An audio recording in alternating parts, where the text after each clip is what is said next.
Welcome everybody to another tutorial. This is the second version of the peace sign mandala that we'll be doing today. I'm using the same pattern from the first peace sign mandala tutorial, but we're doing it in a different way. As you can see, this one is covered in flowers. I used to have a lot of flowers in my room. My parents actually let me paint on the walls when I was in grade school, and I had a lot of flowers and love and smiley faces everywhere, so flower power was kind of my thing back then.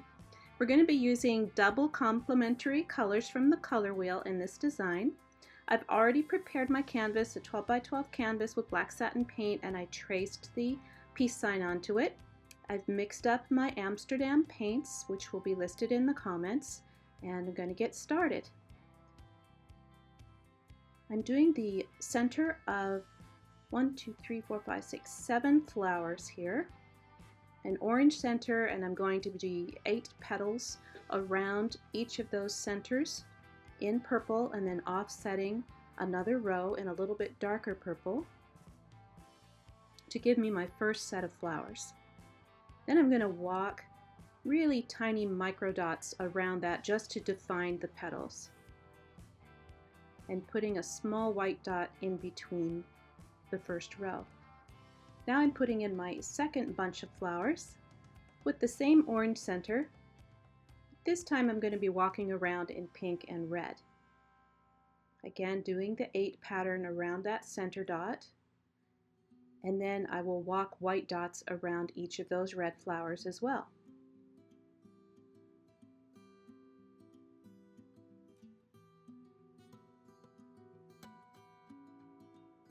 Now I'm going to do 2 larger orange flowers, starting with a red center and then walking 6 yellow dots.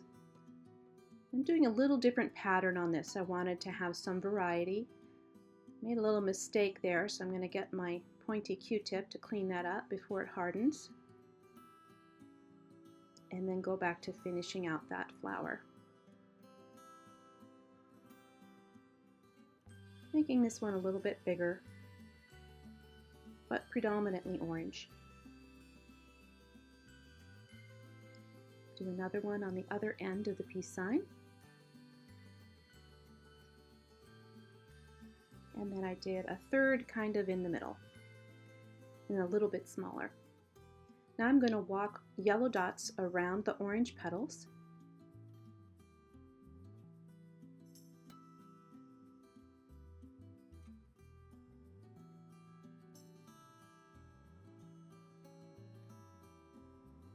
And while all of those flowers dry, I'm going to outline the peace sign in multicolored dots of the same size, and wiping off the tool in between each of the colors. This is kind of time consuming, but the effect is really nice. Looks almost like candy when you're done. So when you're doing your dots, just use every color from your palette and try and end up so you have not the same color next to the flower petal that you're working on. So not a purple dot next to a purple flower. Try and make it a yellow or an orange or a red. So there's some contrast there and the flowers stand out. So that's around the outside. And then I'm going to dot the inside of the peace sign the same way.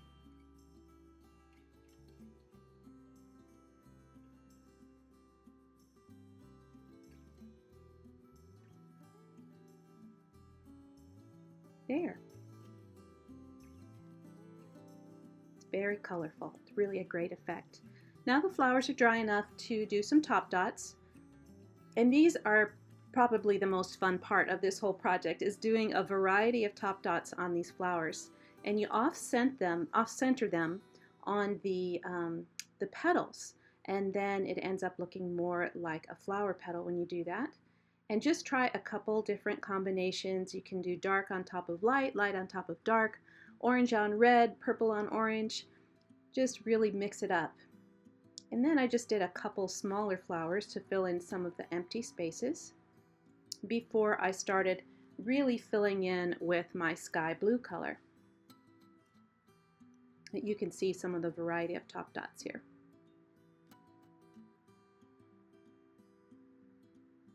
Okay, I'm mixing up my sky blue and I'm making sure it's matching the inside of the color wheel Those are the colors I've been working with.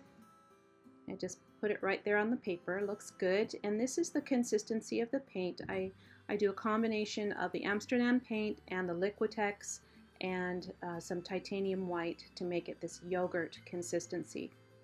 So I'm starting with the largest tool that will fit in the space. I'm going to be filling in all the spaces on the peace sign with this blue. So this is the tool that would fit in the biggest spaces. And then when I can't fit it anymore, I move down a size in tool and fill in those spaces until I work my way down to my smallest tool for the microdots.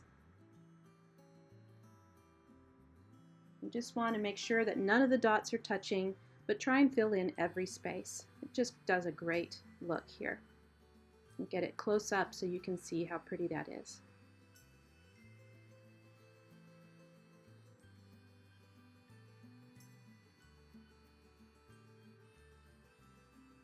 So you could leave this design as finished as it is, or you could fill in with lime green. And some of you are going, no, just leave it alone, don't do anything. But I decided to give it a try here because you know my dotting motto is nothing to fear, nothing to lose, nothing to prove. So go ahead and I'm going to give it a try and see if I like it. So I mixed up 3 shades of lime green, and again I'm starting with a pretty large tool and then filling in with sizes of dots that get consecutively smaller until every little space is filled.